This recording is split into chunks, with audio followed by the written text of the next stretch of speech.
Assalamualaikum warahmatullahi wabarakatuh. Kembali berjumpa dengan saya Haris Arif dari Forum News Network. Ini di media massa maupun media sosial lagi heboh nih soal presidium kami mengirim surat kepada Presiden Jokowi gitu. Dan sementara kabarnya berbagai aksi deklarasi, rencana deklarasi kami di berbagai daerah juga mengalami hambatan. Saya akan mengajak Anda ngobrol dengan salah satu anggota Komite Eksekutif Koalisi Aksi Menyelamatkan Indonesia, Dr. Ahmad Yani. Assalamualaikum, Bang Yani. Waalaikumsalam warahmatullahi wabarakatuh. Bagaimana Mas Hersul, sehat? Alhamdulillah. Itu apa ceritanya sampai secara khusus mengirim surat ke Presiden Jokowi itu?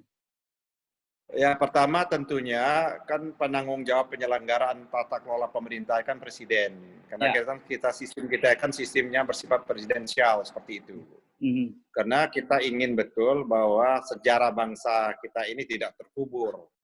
Karena ada peristiwa-peristiwa bulan September ini adalah peristiwa-peristiwa yang sangat kelam beberapa puluh tahun yang lalu, yaitu pemberontakan G30S atau pemberontakan kaum kiri atau kaum komunis yang ingin merubah, ya kan, kesepakatan kita berbangsa bernegara, kesepakatan bapak-bapak kita, gentle agreement bapak-bapak kita, meletakkan kalimat tusawa kalau bahasanya Pak Nasir, ya, atau negara kesaksian negara kesepakatan menurut Muhammadiyah seperti itu, Pancasila yang ditetapkan tanggal 18 Agustus tahun 1945. Tapi kaum kiri, ya kan, kaum kiri dan kaum komunis ini ingin merubah kesepakatan dasar berbangsa dan negara ini menjadi dasarnya komunis. Maka tersebut dengan pemberontakan para kaum kiri atau kaum komunis tersebut. Itu sudah mulai lambat laun dengan perjalanan waktu, generasi demi generasi, apalagi dengan generasi yang saat ini kan banyak sekali pengetahuan kesejarahan, apalagi mata pelajaran sejarah itu sudah mulai dikurangi, bobot dan lain sebagainya, sehingga ada peristiwa lama itu mulai dilupakan. Dan indikasi kebangkitan kaum komunis ini tidak hanya dalam bentuk diskursus atau bentuk asumsi dan persepsi, tapi ini kan nyata dan lain sebagainya seperti itu. Dan oleh karenanya setelah kita mendiskusikan dalam satu bentuk koalisi aksi menyelamatkan Indonesia ini adalah salah satu bentuknya rorongan dari paham-paham yang bertentangan dengan nilai-nilai Pancasila itu sendiri. Satu di antaranya kan sama-sama kita ketahui DPR pada waktu yang lalu telah mencoba untuk membuat rancangan undang-undang HIP, haluan ideologi Pancasila. Pancasila yang dimasuk oleh dalam undang-undang itu adalah Pancasila yang tidak sesuai dengan Pancasila tanggal 18 Agustus.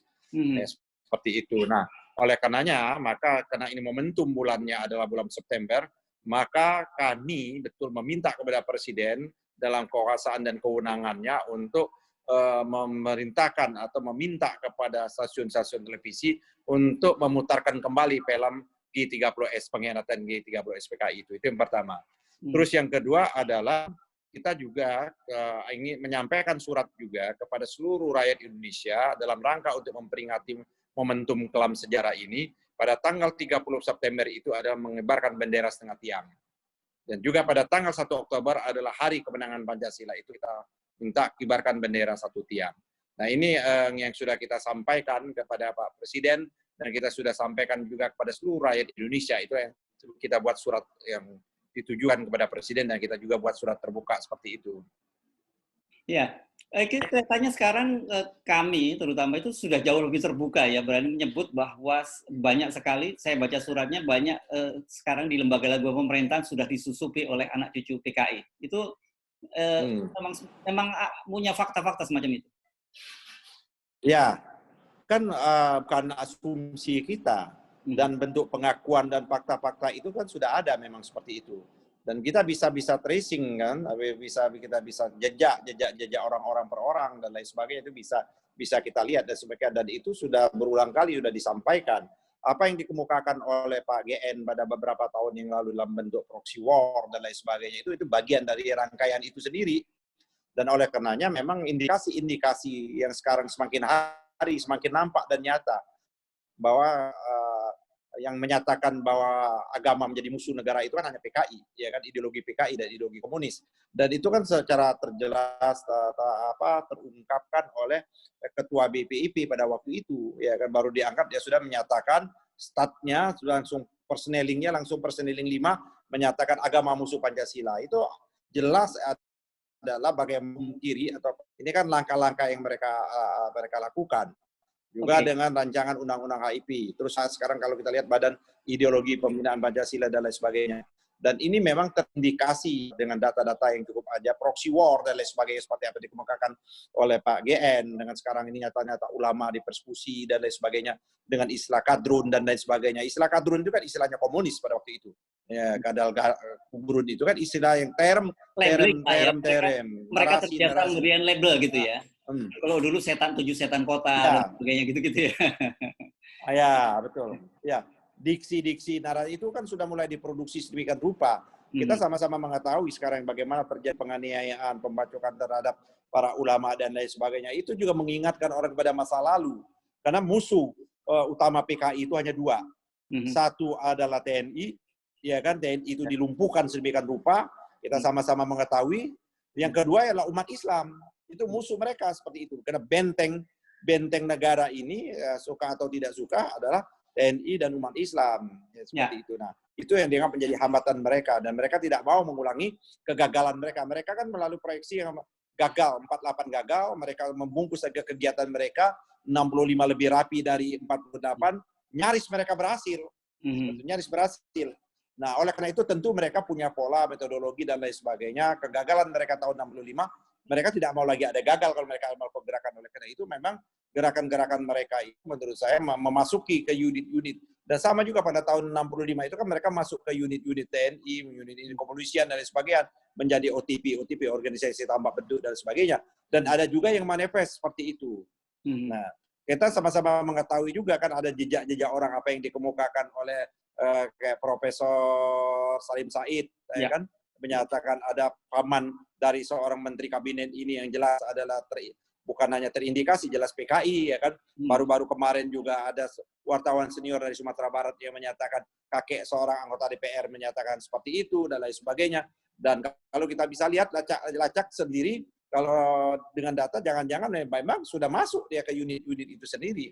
Nah, bahkan kalau kata Pak bekas Menhan kita, Pak Ria Mirzad, orang menyatakan PKI tidak ada, itu jangan-jangan dia bagian dari PKI itu sendiri, seperti itu.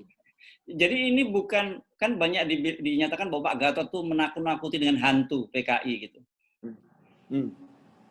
Saya kira nggak menakut-nakuti, bahwa itu real kok sekarang ini. Bahwa ada orang yang melakukan kajian yang spesial kayak Ustadz Alfian Tanjung dan lain sebagainya. Bahkan dia menyebut dan indikasi dengan angka-angka, dengan data-data yang komplit seperti itu. Jadi ini bukan membangunkan hantu di siang bolong, tidak. Ini kita memperingati betul bahwa peristiwa masa lalu itu jangan sampai terulang lagi, peristiwa pahit masa lalu itu. Karena itu kemudian kami memutuskan pada bulan September menjelang 30 September ini menulis surat secara khusus kepada Presiden Jokowi mengingatkan itu ya. Ya, kita mengirim surat khusus kepada Presiden Jokowi, ya, dan kita juga menghimbau dan membuat surat terbuka juga kepada seluruh rakyat Indonesia untuk memperingati betul pengkhianatan itu dengan mengibarkan bendera setengah tiang dan mengibarkan bendera satu tiang penuh pada tanggal 1 Oktober seperti itu, Mas Hersu. Ya, nah sekarang beralih ke kami nih. Kita membaca banyak sekali aksi-aksi rencana deklarasi kami ini mendapat hambatan. Di Surabaya misalnya ada rencana di PMI, kemudian walaupun ketua umumnya akhirnya tidak mundur. Di Magelang juga begitu, dan di beberapa daerah kelihatannya mengalami hambatan. Bagaimana itu perkembangannya itu, Bang Yani? Yang pertama tentu kita adalah menganggap dia, kalau memang kawan-kawan yang melakukan aksi penolakan itu ada dalam rangka untuk menyelamatkan, berarti dia bukan bagian lawan kita. Cuman mungkin pemahaman dia, pengetahuan dia terhadap kami itu yang belum sempurna. Ya gitu kan. Oleh karena itu kita nggak masalah, itu kan bagian ekspresi mereka ya seperti itu.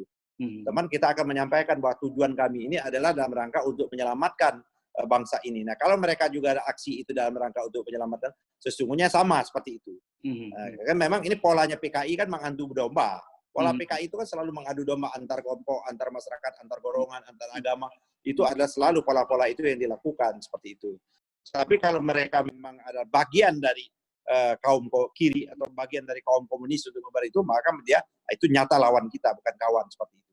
Ya, tapi kelihatannya memang banyak disinformasi tentang kami ya, mulai dari rencana. Ya, ada disinformasi, ada juga ya, kita terima kasih juga ya kan, kita bersyukur juga dengan ada kami ini, ada orang mendapat bagian dari mata pencarian kan, sehingga kita tahu juga ya kan, ya kita kan berarti memberikan peluang ya kan, ya sudah nggak apa-apa lah dalam keadaan COVID cari uang susah kan, Ya, kan ya, ya. ada beredar proposal dan lain sebagainya ya seperti itu kan, Ya, ya, ya ya. sudahlah kalau memang mereka itu bagian dari cara mereka untuk menyambung hidup, ya kita nggak usah marah, ya Oh, paling oke. kita kompromi lah kalau kalian mau aksi aja. Kalau sudah, yang penting kan kalian sudah melaksanakan aksi, uang sudah dapat untuk beli beras atau sembako, setelah itu bagian kami untuk deklarasi. Nggak apa-apa, kita bisa kompromi kalau hal-hal kayak itu. Kita tetap tidak marah, memberikan ruang mereka, karena mereka sudah buat perjanjian untuk menolak kehadiran kami, dalam rangka untuk mendapatkan uang proyek, seperti itu kan, PT demo, ya kan, PT perusahaan demo, sebut dan lain sebagainya, ada kerjaan, ya nggak apa-apa, kita senang saja. Artinya kami ikut bagian menyelesaikan persoalan perut mereka. Tapi setelah mereka selesai orasi, silakan apa-apa, kita nggak akan usir seperti itu. Nah, gantian kita melakukan deklarasi sendiri. Hampir rata-rata di daerah seperti itu. Mereka juga nggak lama. Ya 5 menit, 10 menit, 30 menit. Setelah itu mereka pergi. Nggak apa-apa, kita nggak marah kok. Dan kita mengatakan pada kawan-kawan kita, laskar pendukung, jangan sampai kita melakukan kekerasan. Mereka ya sudahlah, itu cara mereka untuk menyambung hidup dalam kondisi susah ini gitu loh. Ya kan? Berarti itu yang seharusnya kan negara hadir untuk menyelamatkan mereka, ya kan? Mungkin mereka paket sembako tidak dapat kali seperti itu kan. Paket BLT mungkin mereka tidak termasuk kualifikasi yang harus dapat. Ya, melalui pintu kami ini mereka bisa dapat proyek, nggak apa-apa. Kita bersyukur dan berterima kasih, alhamdulillah kehadiran kami dapat memberikan nafas panjang buat mereka-mereka itu. Kita nggak marah. Cuman tadi setelah mereka dapat uang, mereka boleh ada aksi sebentar. Setelah itu giliran kami mendeklarasikan. Hampir rata-rata mereka setelah itu pergi, nggak apa-apa. Kita tahu kok itu. Dan kita punya data yang lengkap bahwa itu siapa yang menggerakkan, organisasi mana yang bergerakkan. Apa? Kita hanya kasihan. Nah, tapi kita mengutuk bukan pada yang melakukan. Kita yang mengutuk itu orang yang memberikan order. Itu cara-cara PKI. Itu membenturkan betul, ya kan? Antar masyarakat, antar golongan, itu ada cara-cara kerja komunis. Dan ini fakta, salah satu fakta lagi, memang komunis itu ada. Jadi jangan kita korbankan, kita nggak mau diadu domba. Seperti itu. Nggak ada. Cuman kita tahu, kita punya data, kita punya intelijen juga, kita punya semuanya. Makanya kita kan udah bisa dapat itu. Setelah dapat itu kan sudah beredar di media sosial, proposal, dan sebagainya. Kayak di Palembang, kita belum deklarasi, sudah ada 1-2 orang membuat ini YouTube video, kita ketawa aja. Jangan dihalangi, biarin saja. Itu cara mereka untuk menyambung hidup seperti itu, nggak apa-apa. Jadi kalau begini, ini akan semakin orang-orang akan semakin banyak mengundang kami untuk deklarasi daerah masing-masing dong supaya dapat proyek. Ya memang seperti itu, Mas Ersu, nggak apa-apa. Ya kan, ya bagus juga, nggak apa-apa. Setiap kami harus ada demo tandingan dulu, nggak apa-apa. Dan kita memahami demo tandingan itu bagian cara kami memberikan jalan buat orang cari makan, nggak apa-apa. Jadi melalui channel ini saya kira kita perlu umumkan kalau ada deklarasi kami di satu kota silakan demo, tapi setelah jangan lama-lama gitu ya. Jangan lama-lama, kan udah sesuai kontraknya. Kontraknya kan berapa jam, 2 jam. Kalau mau lama, uangnya harus naik lagi, bilang minta, ya kan? Kalau 2 jam uangnya 100.000, minta dong uangnya 500.000 supaya agak lama lagi sedikit. Gitu. Menarik, asik ini kalau begini caranya kami. Saya kira akan banyak orang mengundang, silahkan kami deklarasi di seluruh kota di Indonesia gitu. Karena ini buat rakyat. Bahkan jangan-jangan ada orang mau memfasilitasi. Segera kami nanti supaya itu ada juga orang mendapat pekerjaan nggak apa-apa gitu, seperti itu. Oke. Kita harus pahami, Mas Ersu, kondisi ekonomi sekarang kita kan berat sekali. Kan saya mengikuti forumnya Mas Ersu dengan Pak Said Didu kan, betapa beratnya ekonomi kita sekarang ini, agak harapan susah dan lain sebagainya dengan kondisi sekarang ini. Kita sangat-sangat memprihatinkan. Cuman kan kami tidak punya kapasitas, tidak punya otoritas dan tidak punya instrumen bagaimana untuk mengatasi masyarakat itu. Cuman adalah tingkat empati, simpati dan perjuangan kami lah untuk membebaskan itu dengan nilai-nilai moral, politik moral itu yang kita sampaikan kepada pemangku-pemangku amanah. Karena kita kan tidak berkuasa. Yang berkuasa kan yang harus menyelesaikan ini kan sesuai dengan konstitusi kan pemerintah, DPR dan lain sebagainya seperti itu. Jadi DPR kita sarankan kawan-kawan DPR, kawan-kawan saya jangan sibuk membuat draft RU ini Omnibus Law sekarang diam-diam. Coba perhatikan konstituen-konstituen mereka dong. Mereka udah ngalamin kelaparan dan kesusahan dan lain sebagainya, kayak seperti itu. Iya, iya. Saya udah mengikuti forumnya Mas Hersu beberapa hari yang lalu. Saya agak prihatin dan agak mengeri betul ke depan ini. Ini jangan-jangan memang ada uang nggak kita untuk mengelola bangsa dan negara ke depan ini kayak gitu. Kalau begitu saya bisa simpulkan setidaknya kehadiran kami punya dua manfaat. Satu, mengapil masyarakat bahwa situasi sedang sangat darurat karena itu perlu ada penyelamatan melalui kami. Yang kedua, deklarasi kami mendatangkan rezeki buat orang kelas rakyat di kelas bawah. Ya betul itu. Ini kan udah kita berterima kasih kan. Orang kan bisa uang 50.000, 100.000 udah cukup itu Mas Hersu untuk di daerah untuk beli beras, untuk makan cukup sekali itu. Tapi sayangnya kan pola pembagian uang ini kan yang dikritik juga oleh beberapa macam kalangan. Yang seharusnya kan itu masyarakat itu bukan diberikan paket sembako. Supaya mereka bisa membeli dan putaran ekonomi bisa berjalan. Dengan paket sembako ini kan ada proyek. Proyek tender sembako seperti itu. Itu topik lain lagi lah seperti itu. Tapi kita paling tidak memberikan jalan kepada rakyat, masyarakat supaya dapat pekerjaan ya demo anti kami lah, tapi jangan lama-lama. 2 jam boleh, 3 jam boleh. Kalau mau lama, ya minta uang kepada pemberi order lebih besar dong, jangan 100.000 per orang. Mungkin 500.000 sebenarnya. Nggak apa-apa, kalau memang seperti itu kita bisa kompromikan. Boleh dia 1 hari penuh, tapi asal besar. Nanti kita hari besoknya melakukan deklarasi, nggak jadi masalah. Oke. Ini Gil, ada soal understanding ini ya. Terima kasih, Bang Yani. Assalamualaikum. Yuk. Waalaikumsalam.